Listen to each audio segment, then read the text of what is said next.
Welcome to master key TV. తెలంగాణలో ముఖ్యంగా హైదరాబాదులో ల్యాండ్స్ రేట్లు విపరీతంగా పెరిగిపోయినమాట అందరికీ తెలిసిందే. ఈ క్రమంలో భూములకి రెక్కలు వచ్చేసరికి రైతులకి అలానే భూ యజమానులకు కూడా ఆశ పెరిగింది. దీంతో ఒకరికి అగ్రిమెంట్ చేసి రిజిస్ట్రేషన్ చేయకుండా ఇంకోళ్ళకి అమ్మటం అనేది తరచుగా మనం చూస్తూ ఉన్నాం. ఈ క్రమంలోనే మల్లారెడ్డి, మాజీ మంత్రి మల్లారెడ్డికి సంబంధించినటువంటి ఒక భూ వివాదం అనేది ఇప్పుడు రాష్ట్రంలో సంచలనంగా మారింది. దీనికి సంబంధించిన తాజా అప్డేట్స్ ఏంటనేది దాసరి విజ్ఞాన్ గారితో మాట్లాడి తెలుసుకుందాం. విజ్ఞాన్ గారు నమస్తే అండి. నమస్తే అండి. ఏంటండి ఈ యొక్క భూ వివాదాలు అనేవి తరచుగా వింటూ ఉన్నాం. ఈ క్రమంలో ఎప్పుడైతే బీఆర్ఎస్ గవర్నమెంట్ పడిపోయిందో అప్పటి నుంచి బీఆర్ఎస్ ఎమ్మెల్యేల మీద, మంత్రుల మీద ఇటువంటి ఆరోపణలు బాగా ఎక్కువగా వింటూ ఉన్నాం. ఈ క్రమంలో మల్లారెడ్డి సంబంధించిన ఈ యొక్క ల్యాండ్ ఇష్యూ ఏంటి, మీకున్న సమాచారం ఏంటి?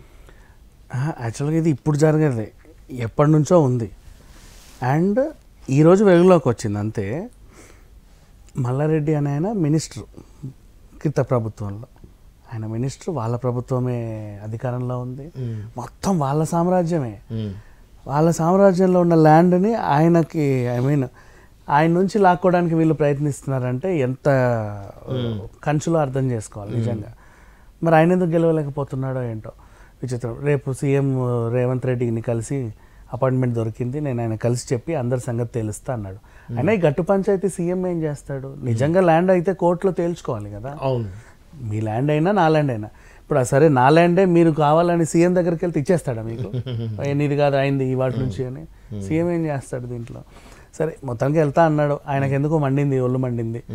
అది ఎక్కడ, మన కుత్బుల్లాపూర్, మంచి ఏరియా. ఒకప్పుడు అంటే వీళ్ళు కొన్నది 2015లో. 2015 అంటే అప్పుడే ఫ్రెష్గా మన రాష్ట్రం ఏర్పడ్డది. అండ్ అది అటువైపు డెవలప్మెంట్ చెప్తున్నా.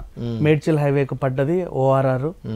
అండ్ కోంపల్లి కొంచెం డెవలప్ అవుతా, ఐఎన్సిఎల్ గోదావరి, ఆ ఎస్టేట్స్, అటు అల్వాల్ రోడ్డు, ఇటు సుచిత్ర రోడ్డు, రామరాజా నగర్, ఇవన్నీ అప్పుడప్పుడే డెవలప్ అవుతా ఉన్నాయి. అక్కడ ఆ టైంలో సర్వే నెంబర్ 82 సుధామా అనే ఒక ఆయనకి ఒక పొలం ఉంది. ఆయన ఏం చేశాడు, అప్పుడే డెవలప్ అవుతున్నాయి కదా కాబట్టి ఈయన అడ్లూరి లక్ష్మణ్ ఏం చేశాడు, ఆయన దగ్గర నుంచి ఆ పొలాన్ని కొన్నాడు. నేను డెవలప్మెంట్ తీసుకుంటాను, నీకు ఎంత కొంత ఇస్తా. సరేనండి అన్నాడు. ఈయన ఏం చేస్తాడు, దాన్ని ముక్కలు ముక్కలు చేసి తలా ఇంత పంచి వాళ్ళు ఇచ్చే చిల్లరని తీసుకొచ్చి నాకు ఇవ్వాలి. కానీ ఈయన ముక్కలు ముక్కలు చేయడం జరిగింది, తలా పంచడం జరిగింది, తిలా పాపం తలా పిడికడ అయ్యింది, ఎవరికి వాళ్ళు పంచుకున్నారు. ఈయన ఇక్కడ దాకా వచ్చిన డబ్బు సుధామకి ఇలా, వీడికి ఎందుకు ఇవ్వాలి అనుకున్నాడు అంతే. సరే ఉంచుకున్నాడు కొన్ని రోజులు. అమ్ముడు పైన 8 ఫ్లాట్లే, అక్కడ 80 వరకు పోవచ్చు. అవి కూడా అమ్ముడు పోతే నిదానంగా ఇద్దాంలే అనుకున్నాడు. ఇవట్లా అంటే మెల్లిగా ఇద్దాం, ఫస్ట్ ఆయన రొటేట్ చేసుకుందాం అనుకున్నాడు. ఆ రొటేషన్ కాస్త ఇంకా రొటేషన్ అయ్యి ఏళ్ళు ధరబడి ఇప్పుడు 2025 కూడా వస్తుంది. ఇంకా 2 సంవత్సరాలు అయితే, ఓ సంవత్సరం అయితే, ఇన్ని రోజులు 9 సంవత్సరాలుగా పరిష్కారం అవ్వాలి. ఇంకా వాడికి ఏం చేయాలో అర్థం కాల సుధామకి. ఇతను ఏం చేశాడు, ఇప్పుడు ధరణిలో కొడితే ఇంకా రిజిస్ట్రేషన్లు అవ్వాలా. 3393 గజాలు ధరణిలో ఈ సుధామ పేరే ఉంటుంది. సుధామ ఏం చేశాడు, ఆ ల్యాండ్లన్నీ కూడా బీఆర్ఎస్ ఎమ్మెల్యేలు వాళ్ళు వీళ్ళు కొనుక్కున్నారు. మంచి మహామహులు ఉన్నారు దాంట్లో. ఉండేసరికి రాజకీయ ప్రముఖులు, వ్యాపారవేత్తలు ఉన్నారు, పెద్ద పెద్ద వాళ్ళు. ఏకనాడికి డబ్బులు మనం చూసుకుందాంలే అనే రేంజ్ వాళ్ళది. అట్లాంటి వాళ్ళు ఉన్నారు. భయం వేసింది ఈయనకి. మంత్రి మల్లారెడ్డి దగ్గరికి, మల్లారెడ్డి గారు ఇలా జరిగింది, ఇంత ముక్క అక్కడ ఉండే, నాకు దాన్ని ముక్కలు చేసి వీళ్ళందరూ పంచుకున్నారు, నాకు పావులా ఇవ్వలేదు, నా సంగతి ఏంటి, నువ్వు నా పేరు మీద రిజిస్ట్రేషన్ చేయి, నేను చేసుకుంటా అన్నాడు. ఈయన వెంటనే మల్లారెడ్డి మీద నమ్మకంతో రిజిస్ట్రేషన్ చేసేసాడు. మల్లారెడ్డి కూడా ఆయన మీద నమ్మకంతో అన్నీ చూసి టక్క డబ్బులు కూడా ఇచ్చేసి నువ్వు పో. ఇప్పుడు అప్పటి రేట్ అంటే దాని డెవలప్మెంట్ అంటే మల్లారెడ్డికి తెలుసు. ఎట్లా తెలుసు, నెక్స్ట్ ఇప్పుడు మొన్ననే కదా కండ్లకోయ అనౌన్స్మెంట్ అయింది, అప్పుడు అవ్వాల. ఈ మల్లారెడ్డి కొన్నప్పుడు అవ్వాల సుధామ దగ్గర. సో మల్లారెడ్డికి ఉన్న నాలెడ్జ్ ఏంటి, నెక్స్ట్ అక్కడ కండ్లకోయలో ఐటీ హబ్ పడుతుంది, మంచి ల్యాండ్, సూపర్ ఉంది ఇది, ఇప్పుడు దాని రేట్ ఇంకా డబల్ అవుతుంది. వీడికి ఇప్పుడున్న డేట్ ఎంతో కొంతకి ఇవ్వచ్చు, అసలే లేని దాని పరిస్థితిలో ఉన్నాడు.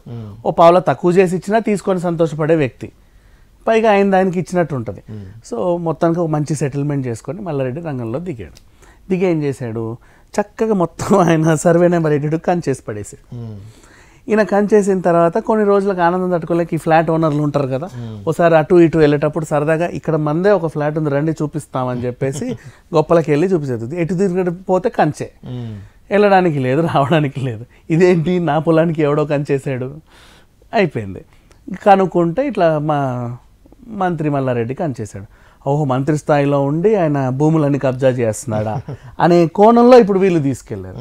అసలు విషయానికి వెళ్తే ఆ సుధామ దగ్గర నుంచి నువ్వు డెవలప్మెంట్కి తీసుకున్నప్పుడే ఆయన డబ్బులు ఆయనకి ఇస్తూ ఒక్కొక్కటిది రిజిస్ట్రేషన్ చేయిస్తా డబ్బులు ఇస్తా రిజిస్ట్రేషన్ చేస్తా ఉంటే కొన్ని నెలల పాటు మీ ఇద్దరు అండర్స్టాండింగ్ ఉండేది. అప్పటికి నువ్వు కనీసం ఒక 5 ఫ్లాట్లు రిజిస్ట్రేషన్ చేసి ఆయనకి ఎంతో కొన్ని డబ్బులు ఇచ్చిన మీద కొంచెం నమ్మకం ఉండేది. అంటే ఇంకో 10 ఏళ్ళ నాగేవాడు, ఇస్తాడులే మనోడే ఇప్పటిదాకా ఇచ్చిండు కదా అని. నువ్వు అసలు పావులా ఇవ్వక ఆయన నాంచి ఇచ్చిన కదా నీకు అడ్వాన్స్ వస్తాయి ఉండి ఇంకా అమ్ముడుపోలే నేను చూస్తున్నా అది చేస్తున్నా ఈ రేట్లు ఇంకా పెరుగుతాయేమో ఎదురు చూద్దాం ఇంత చేసేసరికి ఆయన కొల్లుమండి ఈయనకి ఇచ్చాడు. ఇంకా ఇప్పుడు రంగంలోకి నిన్న అది పెద్ద ఇష్యూ అక్కడ. అటువైపు మొత్తం బారికేడ్లు పెట్టి అటోలనటు ఇటోలనిటు దారులు మళ్లించి ఎస్ఓటి టీము పోలీస్ టీము అందరు రంగంలోకి దిగి హై సెక్యూరిటీ వీళ్ళు వచ్చి ఆ పత్రాలు ఈ పత్రాలు అన్నీ చూసారు, సర్వేని పరిశీలించడానికి వచ్చారు. ఇప్పుడు మల్లారెడ్డి ఇదే అని తేలింది. ఎందుకంటే మల్లారెడ్డికి అమ్మింది సుధామ నేను మల్లారెడ్డికి అమ్మానండి ల్యాండ్ నాది కావాలంటే ధరణి చూడు. ఈయన బాగానే ఉన్నాడు. 2015లో నాతో పాటు 8 మందికి అమ్మాడు, మా దగ్గర అగ్రిమెంట్ ఉందని ఈయన కూడా అగ్రిమెంట్ అయిందని ఈయన రిజిస్ట్రేషన్ పత్రాలు ఉన్నాయని ఈయన. ఇప్పుడు నాకు మీరు చెప్పండి అగ్రిమెంట్ గెలుస్తుందా రిజిస్ట్రేషన్ గెలుస్తుంది? అగ్రిమెంట్ అనేది కూడా రిజిస్టర్ అయ్యి ఉంటాయి. రిజిస్టర్డ్ అగ్రిమెంట్ అయితే అది సబ్ రిజిస్టర్లో కానీ మెంబర్ ఆఫీస్లో కానీ ఆ పొద్దు ఉంటుంది ఫలానా ల్యాండ్. సో ఇప్పుడు నేను ఎంతమంది కన్నా అగ్రిమెంట్లు చేసి నాకు ల్యాండ్ ఉంది 100 మందికి 100 అగ్రిమెంట్ చేసి దొబ్బొచ్చు డబ్బులు, అలా కూడా చేస్తున్నారా? అంటే అవతల వాళ్ళు అవేర్నెస్ ఉంటే రిజిస్ట్రేషన్ ఒకటే కాదు అగ్రిమెంట్ ఒకటే, అగ్రిమెంట్ కూడా రిజిస్టర్ చేయించుకోవాలి. రిజిస్టర్ చేయించుకొని ఎంఆర్ఓ ఆఫీసులో దాన్ని ఒక కాపీ ఇస్తే ఈ ల్యాండ్ మీద ఆల్రెడీ అగ్రిమెంట్ అయ్యి ఉందని అక్కడ అవుతుంది. దెన్ అప్పుడు దాని మీద నువ్వు అమ్ముకోవడానికి లేదు. ఎందుకంటే ఇప్పుడు ఒక మంత్రి స్థాయి వ్యక్తికే గట్టు పంచాయతీ వచ్చింది, సీఎం దాకా వెళ్ళింది అంటే సామాన్యులందరూ ఎగిరెగిరి పడుతుంది. ఇప్పుడు అమ్మో మాకేమైందో, మా ఫ్లాట్లు బాగానే ఉన్నాయా, అదేదో ధరణి అని వచ్చింది మొన్న, అసలు మేము ఉన్నామా సేఫా కాదా అనే డౌట్లు చాలా మందికి వస్తాయి. ఇప్పుడు కొత్తగా ప్రాపర్టీ కొనేవాడికి కూడా 100 డౌట్లు వస్తాయి. అంటే దీంట్లో మెయిన్గా ఒకప్పుడు ఎలా ఉండేదంటే ఎంఆర్ఓ వ్యవస్థ ఎస్ఆర్ఓ వ్యవస్థ ఉండే కదా. అవును. మండల్ రెవెన్యూ ఆఫీసులోనేమో పొలాలకు సంబంధించిన డాక్యుమెంట్స్ ఉంటాయి కదా. అవును. దానికి సంబంధించిన పొలం నా పొలం మీరు కొంటే అక్కడ రిజిస్టర్ అవుతుంది. కానీ నా పొలాన్ని మీరు కొని దాన్ని ఇక్కడ మొటేషన్ చేయించుకోకుండా దాన్ని మీరు ప్లాట్స్గా చేసి ప్లాట్ ఓనర్స్కి సబ్ రిజిస్టర్ ఆఫీస్లో రిజిస్ట్రేషన్ చేశారనుకోండి, ఎంఆర్ఓ ఆఫీస్లో పాత రికార్డు ప్రకారం నా పేరు ఉంటుంది, మీ పేరు రాదు. అవును. సో అప్పుడు నేను వేరే వాళ్ళకి అమ్ముకోవచ్చు. అదే అట్లా ఎంతమంది ఎన్ని దందాలు చేసుకుంటారు. ఈ కోఆర్డినేషన్ గవర్నమెంట్లో ఎంఆర్ఓ ఆఫీస్కి ప్లస్ ఎస్ఆర్ఓకి కోఆర్డినేషన్ లేకపోవడం వల్ల ఈ ప్రాబ్లం. కేసీఆర్ ప్రభుత్వం వచ్చిన తర్వాత అందుకే ధరణి పెట్టారు. ఎప్పుడైతే ఈ యొక్క ప్లాట్లుగా మారుతున్నాయో వెంటనే దాన్ని ఎంఆర్ఓ ఆఫీస్ నుంచి ఎస్ఆర్ఓకి షిఫ్ట్ అయిపోతుంది, అది నాన్ అగ్రికల్చర్ ల్యాండ్ కింద. సో ఇప్పుడు ఎప్పుడైతే ఇంత జరిగిన తర్వాత మంత్రి స్థాయి వ్యక్తులే ఇలా ఇంత ప్రాబ్లం వచ్చింది అని సాధారణ వ్యక్తులందరూ భయపడుతున్నారు. ఇప్పుడు దీంట్లో మాత్రం ఎంత చేసినా ఎంతమంది ఎన్ని రకాలుగా బాధపడ్డా కూడా అడ్లూరి లక్ష్మణ్కి ఏం ప్రాబ్లం ఏంటి, వీళ్ళ దగ్గర డబ్బులన్నీ తీసుకొని ఫ్లాట్లు అయితే ఇచ్చాడు. ఇప్పుడు 8 మంది బాధితులు ఉన్నారు. అవును. ఈయన ఎమ్మెల్యే కాబట్టి ఆయనకేం ఒరిగేదేం లేదు. మల్లారెడ్డి గారిది ఎట్లా రిజిస్ట్రేషన్ ఆయనే చేసుకుంటున్నాడు, సుధామ ఆయన చేతిలో ఉన్నాడు కాబట్టి ఆయనకు కూడా ఒరిగేదేం లేదు ఎంత కాదనుకున్నా. ఇప్పుడు ఓవరాల్గా బాధితులు మాత్రం 8 మంది కొత్తగా కొన్నోళ్ళు పాపం వాళ్ళు. అవును. సో దాంట్లో కూడా మంచి మనుషులు మహామహులు ఉన్నారట. అండ్ ఇంకోటి అప్పుడు ఎప్పుడైతే వీళ్ళు 2015 రిజిస్ట్రేషన్ చేసుకున్నారో కండ్లకోయ సీన్కి ముందు దాని రేట్ ఒక 100 రూపాయలు ఉందనుకోండి, ఇప్పుడు ఆ 100 రూపాయలు కాస్త 2000 అయింది. అంత పెరిగింది. అవును.